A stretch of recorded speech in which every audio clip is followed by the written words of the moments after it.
নমস্কাৰ হিতেশ দেৱ শৰ্মা ডাঙৰীয়া আপুনি আপোনাৰ ডিএছপি পুত্ৰৰ পশুসুলভ যি ব্যৱহাৰ জুবিন অনুৰাগীক কৰা পশুসুলভ যি ব্যৱহাৰ এই ব্যৱহাৰ এবাৰ আপুনি চকু ফুৰাই চাইছিলে নে তেওঁ যে তাত উপস্থিত হোৱা জুবিনৰ অনুৰাগী শান্তিপূৰ্ণভাৱে তাত উপস্থিত হোৱা জুবিনৰ অনুৰাগীক কিদৰে পশুক মানে জন্তু জানুৱাৰক পিতা নিচিনা তেওঁলোকে তেওঁ বাহু দাঙি পিটি মেলি তেওঁ যে বীৰত্ব প্ৰদৰ্শন কৰিছিলে সেই ভিডিঅটো আপুনি চাইছেনে শান্তিপূৰ্ণভাৱে অৱস্থান গ্ৰহণ কৰা সেই শান্তিপূৰ্ণ মানুহখিনিক মাৰপিট কৰি কেনেদৰে উত্তেজিত কৰিছিল আপোনাৰ পুত্ৰই সেইটো আপুনি চাইছেনে আপুনি যে ফেচবুকত লিখি দিলে হিতেশ দেৱ শৰ্মা ডাঙৰীয়া আপুনি যে ফেচবুকত লিখিলে যে এইয়া জুবিনৰ আদৰ্শৰ প্ৰথম প্ৰতিফলন মানে আপুনি জুবিনৰ অনুৰাগীখিনিক ইটিকিং কৰিব বিচাৰিছে জুবিন আদৰ্শহীন বুলি ক'ব বিচাৰিছে আপুনি গম পায়নে অনুৰাগী কাক কয় জীৱনত কেতিয়াবা 10 জন অনুৰাগী আপুনি গোটাই পাইছেনে হিতেশ দেৱ শৰ্মা ডাঙৰীয়া এনেদৰে যে আপুনি অসমীয়া মানুহৰ হৃদয়ত যে পুনৰবাৰ আপুনি আঘাত দিছে আজি প্ৰায় এক মাহ হ'বলৈ হ'ল অসমীয়া মানুহে ভালদৰে টোপনি যাব পৰা নাই অসমীয়া মানুহে নিজৰ প্ৰাণৰ স্পন্দন হেড স্পন্দনজনক হেৰুৱাই কেনেদৰে দুখত ম্যমান হৈ আছে এই কথাটো আপুনি চাইছেনে এই যে মানুহবিলাকে খদিয়াৰ পৰা ধুবুৰীলৈ গোটেই অসমবাসী মানুহে যেতিয়া চিঞৰি কান্দে আপুনি চাগে ভিতৰত সোমাই হাঁহি মজাক উৰুৱাই নহয় জানো আপুনি চাগে কয় এইবিলাক সব পাগল কান্দি আছে এনেকে কয় চাগে নহয় জানো নহলেতো এনেকুৱা পোষ্ট আপুনি দিব নোৱাৰে আপুনি ক'ব নোৱাৰে যে এইয়া জুবিন অনুৰাগীৰ এইয়া জুবিনৰ আদৰ্শৰ প্ৰতিফলন বাক্সা এনেকেতো আপুনি ক'ব নোৱাৰে আপোনাৰ পুত্ৰৰ যি পশুসুলভ ব্যৱহাৰৰ ওপৰত আপুনি লিখক না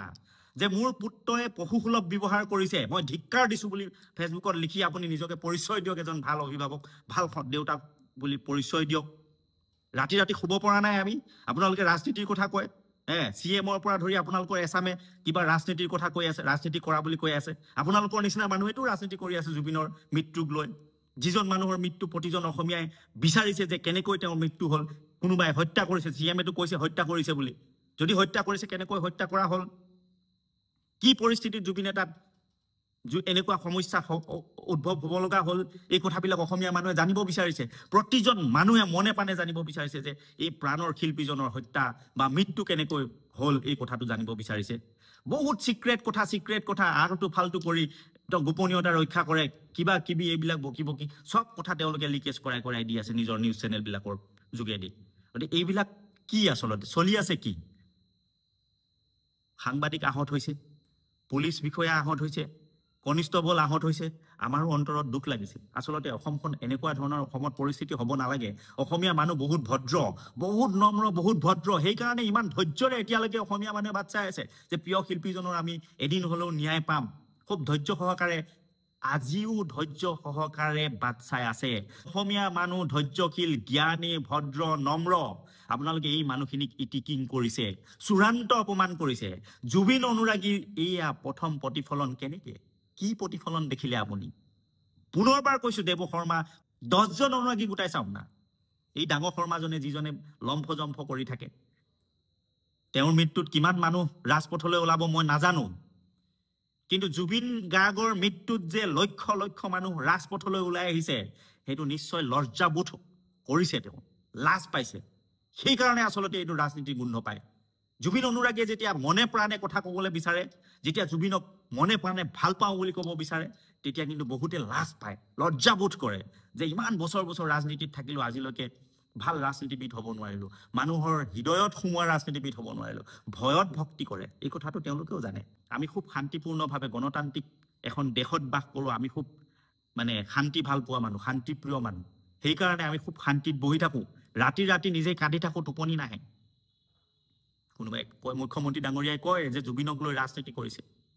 আমিতো আজিলৈকে এখন সভা কৰিব পৰা নাই মোৰ এজন ককাই মৰি গৈছে এনেকুৱা এটা অনুভৱ হৈ আছে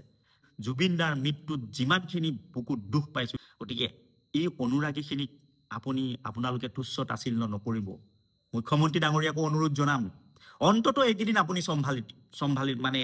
আপোনাৰ চৰিত্ৰটো চম্ভালক সংশোধন কৰি অকমান চৰিত্ৰটো চম্ভালি ৰাখক এই মানুহখিনিক জধে মধে আপুনি কুবাই মেলি জেলত ভৰাই এনেকুৱা ধৰণৰ মানে অত্যাচাৰী মানুহখিনিৰ ওপৰত নকৰিব এওঁলোক জুবিন প্ৰেমী সঁচাই জুবিন প্ৰেমী আপুনি ক'ত ৰাজনীতি দেখি পাইছে কেনেকৈ ৰাজনীতি ৰহন খানিব বিচাৰিছে মই বুজি পোৱা নাই এই মানুহখিনি সঁচাই জুবিন প্ৰেমী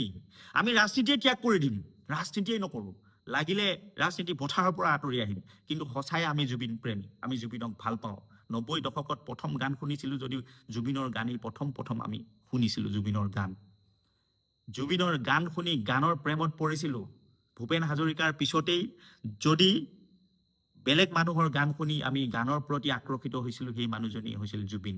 গতিকে এই জুবিন প্ৰেমী মানুহখিনিৰ ওপৰত আপুনি অলপ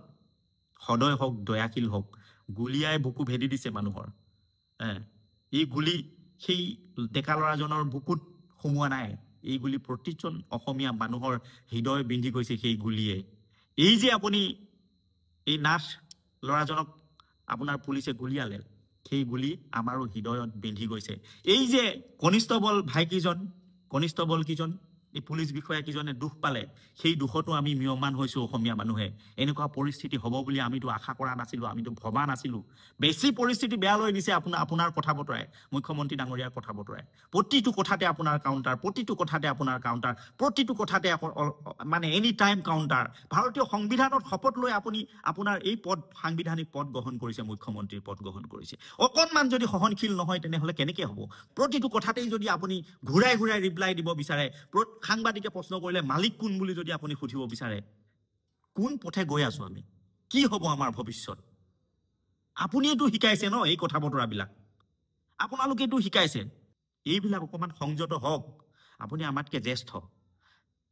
পলিটিচিয়ান হিচাপে আপোনাৰ পৰা দুটা কথা শিকিবৰ কাৰণে আপোনাক আদৰ্শ হিচাপে ল'ব পৰাকে নতুন প্ৰজন্মই যাতে আপোনাক আদৰ্শ হিচাপে ল'ব পাৰে সেই আদৰ্শত আহক আপুনি মই আপোনাক পৰামৰ্শ দিব পৰা বা উপদেশ দিব পৰা মোৰ ধৃষ্টতা নাই মোৰ ইমানখিনি মই জ্ঞানো অৰ্জন কৰা নাই আপুনি বহুত ডাঙৰ পলিটিচিয়ান আপোনাৰ পৰা শিকিবৰ কাৰণে আমি বিচাৰো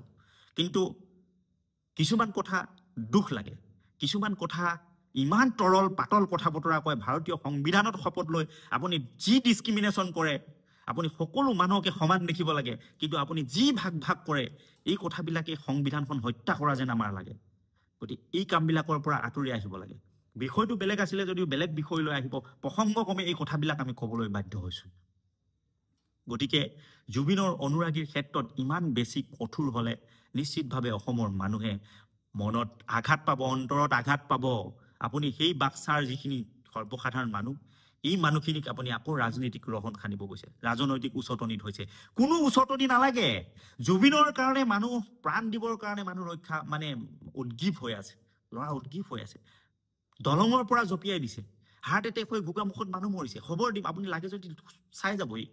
খবৰ লৈ যাব গোগামুখত হাৰ্ট এটেক হৈ মানুহ মৰিছে জুবিনৰ নিউজ পাই পিনি গতিকে তাত উচতনি নালাগে নহয় এই মানুহখিনি কিহৰ উচতনি লাগে কিহৰ পলিটিক্স আপুনি দেখি পাই আছে অন্তত আপুনি এই মানুহখিনিক পতিয়ন যাব পৰাকে আপুনি আপোনাৰ এটা নিৰ্দিষ্ট পৰিসৰৰ ভিতৰত কথা বতৰা কওক না আপুনি কি কথাবিলাক বকি থাকে যাৰ কাৰণে অসমৰ মানুহ বেছি উত্তেজিত হৈ গৈ আছে যিবিলাক কথাৰ কাৰণে এজন সচেতন যুৱক হিচাপে এই বতৰাবিলাক আমি নকৈ আচলতে থাকিব নোৱাৰো সেইকাৰণে মই কওঁ আপুনি এজন ভাল পলিটিচিয়ান গতিকে আপুনি আদৰ্শ হওক নতুন প্ৰজন্মৰ আদৰ্শ হওক নতুন প্ৰজন্মক বিপথে পৰিচালিত কৰিব পৰা ৰাজনীতিবিদ হ'ব নালাগে এই কথাখিনিকে মই অনুৰোধ কৰিম আৰু হিতেশ দেৱ শৰ্মা ডাঙৰীয়া পাৰে যদি আপোনাৰ ডিএছপি পুত্ৰক নিয়ন্ত্ৰণ কৰক এনেকুৱা ধৰণৰ তৰল কথা বতৰা কৈ কিন্তু আপুনি অসমীয়া মানুহৰ বুকুত দুখ নিদিব সেই কথাই আপোনাক অনুৰোধ কৰিছো ধন্যবাদ জয় অসম